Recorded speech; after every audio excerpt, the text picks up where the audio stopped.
Russia Ukraine యుద్ధంలో సంచలన పరిణామాలు చోటు చేసుకుంటున్నాయి. ఉక్రెయిన్ రష్యాపై 117 డ్రోన్లతో విరుచుకుపడి 41 యుద్ధ విమానాలు ధ్వంసం చేసింది. ఆ తర్వాత రష్యా కూడా ఉక్రెయిన్పై 472 డ్రోన్లతో ప్రతిదాడికి దిగింది. ఈ దాడుల్లో రెండు దేశాలు తీవ్రంగా నష్టపోయాయి. ఈ క్రమంలోనే ఉక్రెయిన్కు భారీ సంఖ్యలో డ్రోన్లను సరఫరా చేయడానికి బ్రిటన్ ముందుకొచ్చింది. 2026 ఏప్రిల్ నాటికి ఉక్రెయిన్కు 1,00,000 డ్రోన్లు అందజేస్తామని హామీ ఇచ్చింది. ఆ దేశానికి ఇచ్చే 4.5 బిలియన్ పౌండ్ల మిలిటరీ మద్దతులో ఈ 350 మిలియన్ పౌండ్ల డ్రోన్ ప్యాకేజీ భాగమని పేర్కొంది. స్వతంత్రంగా ఉత్పత్తి చేసిన స్ట్రాటజిక్ డిఫెన్స్ రివ్యూను బ్రిటన్ ప్రభుత్వం ఆమోదించింది. రష్యన్ దురాక్రమణతో సహా ఉద్భవిస్తున్న మరిన్ని ముప్పుల్ని ఎదుర్కోవడానికి ఉక్రెయిన్కు మిలిటరీ మద్దతు ఇస్తున్నట్లు తెలిపింది. బ్రసెల్స్ లో నిర్వహించనున్న 50 దేశాల ఉక్రెయిన్ డిఫెన్స్ కాంటాక్ట్ గ్రూప్ సమావేశంలో బ్రిటన్ రక్షణ కార్యదర్శి జాన్ హీలీ దీనిపై అధికారికంగా ప్రకటన చేయనున్నారు. అయితే ప్రస్తుతం రష్యా వద్ద అపారమైన క్షిపణి సంపద ఉంది. ఆ దేశంతో పోలిస్తే ఉక్రెయిన్ దగ్గర భారీ ఆయుధాలు లేకపోవడంతో కీవ్ను ఆయుధాల కొరత వెంటాడుతోంది.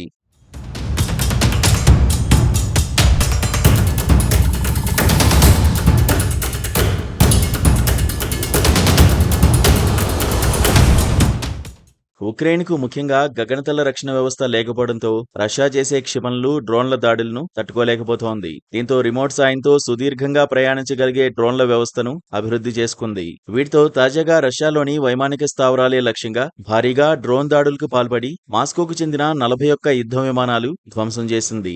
గతంలోనూ రష్యా సైనిక స్థావరాలు, చమురు బావులపై దాడులు చేసేందుకు ఉక్రెయిన్ వీటిని ప్రయోగించింది. భవిష్యత్తులో రష్యా ఆక్రమణల్ని ఎదుర్కోవడానికి మరిన్ని డ్రోన్లు సరఫరా చేయాలని మిత్ర దేశాలను కోరింది. మరోవైపు ఉక్రెయిన్పై రష్యా భీకర దాడులకు పాల్పడుతుండటంతో మాస్కో దాడుల నుంచి తమ దేశాన్ని రక్షించుకోవడానికి పలు పశ్చిమ దేశాలు, బ్రిటన్, అమెరికా ఉక్రెయిన్కు ఆయుధాలను సరఫరా చేస్తున్నాయి. కాగా ఇటీవల రష్యాపై దీర్ఘశ్రేణి ఆయుధాలు ప్రయోగించకుండా ఉక్రెయిన్పై ఉన్న ఆంక్షల్ని కూడా పశ్చిమ దేశాలు తొలగించాయి. దీంతో కీవ్కు దీర్ఘశ్రేణి ఆయుధాలు ప్రయోగించే అవకాశం లభించింది. ఈ క్రమంలోనే ఉక్రెయిన్కు భారీగా ఆయుధ సాయం చేసేందుకు అమెరికా, బ్రిటన్ సహా పలు పశ్చిమ దేశాలు ముందుకొస్తున్నాయి.